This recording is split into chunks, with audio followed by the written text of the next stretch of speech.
Les trois messages cosmiques. Les trois messages cosmiques. Une étude sous la direction de Mark Finlay est présentée dans L'aventure dans la parole avec Henrietta et Ronnie. avec la contribution musicale de Robert G. Nous sommes enchantés de vous souhaiter la bienvenue en vous accueillant sur votre chaîne pour les réflexions de cette semaine. Et nous souhaitons aussi la bienvenue à Henrietta que nous retrouvons après quelques jours. Merci d'être parmi nous, Henrietta. Et oui, après quelques jours d'absence, nous sommes encore à nouveau. Et nous voulons remercier Georgina et Emmeline de nous avoir prêté leur voix. Que le Seigneur bénisse leur ministère dans la parole et dans tout ce qu'elles font. Même si Henrietta était absente, mais elle nous a aidés en préparant tous les agencements qui ont été présentés les 3 semaines précédentes. Que Jésus-Christ soit votre victoire. Que le Saint-Esprit nous instruise et nous rende forts. Alors que nous ouvrons encore le voile de l'histoire dans le livre de l'Apocalypse. Nous avons abordé le grand thème autour du message des 3 anges. Et nous l'avons commencé avec la série numéro 1, Jésus gagne, Satan perd. Puis la série numéro 2, un moment décisif. Après, la série numéro 3, l'Évangile éternel. Série numéro 4, craignez Dieu et donnez-lui gloire. La série numéro 5, la bonne nouvelle du jugement. Série numéro 6, l'heure de son jugement. La série numéro 7, adorer le Créateur. Série numéro 8, le sabbat et la fin. Et la série numéro 9, une ville nommée Confusion. Et aujourd'hui commence la série numéro 10, du 27 mai au 1er juin 2023, et qui a pour titre Les dernières tromperies de Satan. Les lectures de cette semaine concernent les chapitres suivants. Apocalypse chapitre 12, le verset 9. Apocalypse chapitre 16, les versets 13 et 14.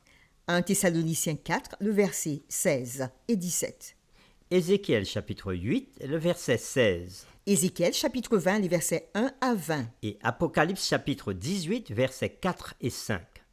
Le texte à mémoriser de cette semaine que nous vous invitons à dire avec nous se trouve dans Jean chapitre 17, le verset 1.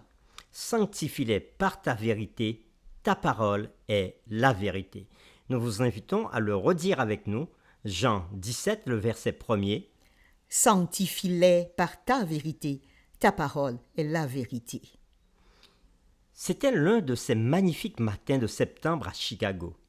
Alors que le soleil se levait sur le lac Michigan, que les banlieusards luttaient contre les embouteillages sur les autoroutes Kennedy et Eisenhower, et que les enfants se rendaient à l'école, une histoire effrayante a commencé à émerger et à faire peur aux habitants de Chicago. Des personnes tombaient tragiquement malades et certaines mouraient quelques heures seulement après avoir pris des capsules de Tylenol. Des tests ont révélé que chacune des capsules contenait du cyanure de potassium, un poison mortel. Un individu dérangé avait trafiqué le médicament. À ce jour, on ne sait qui avait commis cet acte odieux. Comme nous l'avons vu, Apocalypse nous avertit que les habitants de la terre boiront une potion mortelle appelée vin de Babylone. Il y a de fausses doctrines et de faux enseignements qui, en fin de compte, ne mèneront qu'à la mort. Cependant, le monde n'est pas resté sans antidote, sans protection contre ce poison spirituel. Il y a les messages des 3 anges. Apocalypse chapitre 14, le verset 8 annonce la chute de la Babylone spirituelle. Comme nous l'avons vu dans la série 8, Babylone était un oppresseur du peuple de Dieu dans l'Ancien Testament.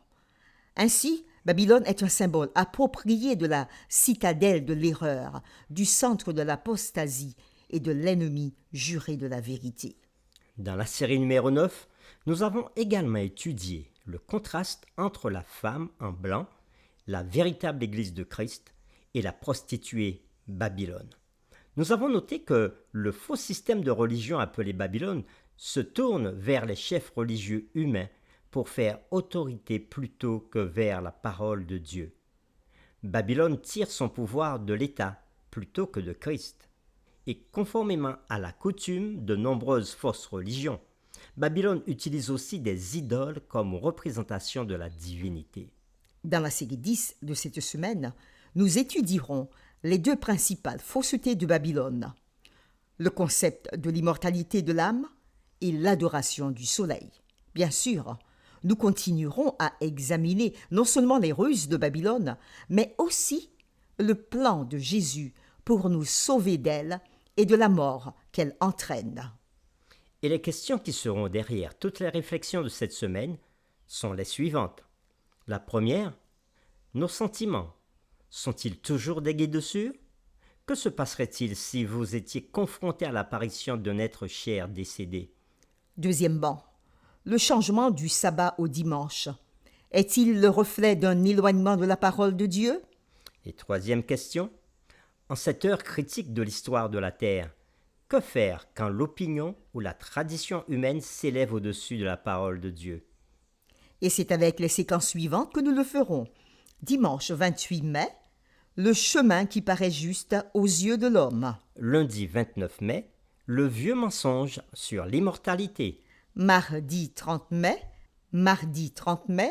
Babylone, centre de l'adoration du soleil. Mercredi 31 mai, un appel à la fidélité. Jeudi 1er juin, la grâce pour obéissance. Et vendredi 2 juin, comme à l'accoutumée, nous ferons un résumé et nous poursuivrons avec des réflexions avancées. Cette semaine, nous allons étudier ces ruses à la lumière de la parole de Dieu.